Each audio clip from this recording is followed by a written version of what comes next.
C'est une nouvelle qui continue de défrayer la chronique. Sur les réseaux sociaux et dans les médias traditionnels, on parle d'un conflit entre la société des télécommunications Vodacom Congo et le célèbre jeune pasteur Moïse Mbiye. Ce dernier aurait exigé des Vodacom une somme de 500 000 $ américains des droits d'auteur pour l'interprétation de sa chanson intitulée Losambo, exécutée par le candidat Christian Mouyoli lors de la dernière édition des Vodacom Best of the Best. Qu'en est-il exactement? Votre rédaction s'est penchée sur la question et vous propose ses commentaires.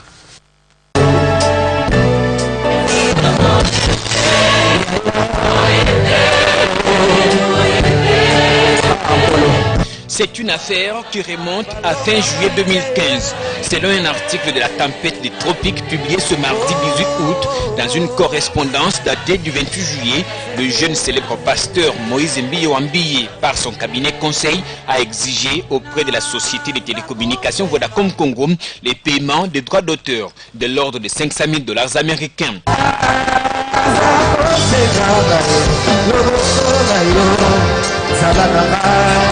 Le responsable de l'église cité Bethel voudrait entrer dans ses droits pour l'interprétation de sa chanson intitulée Losambo, exécutée par le candidat Christian Mouyoli lors de la télé-réalité Vodacom Best of the Best, édition 2015.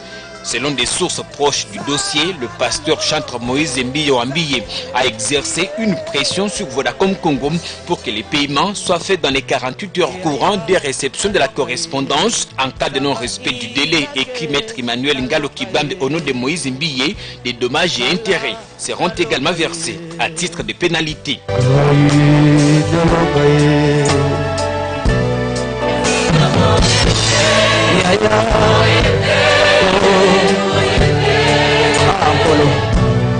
Démenti ou revirement le 6 août 2015 sur sa page Facebook, Moïse Mbiye qualifie d'intox cette information publiée par le site eventrdc.com, relayée par plusieurs médias. Ça a été un plaisir de voir Christian Mouyoli et autres interpréter mes chansons à la télé-réalité musicale Vodacom Best of the Best. Si je devais réclamer 500 000 $ à Vodacom pour interprétation de mes chansons, alors je serais le plus riche du monde en réclamant 500 000 $ aux enfants des dieux qui interprètent mes chansons tous les jours.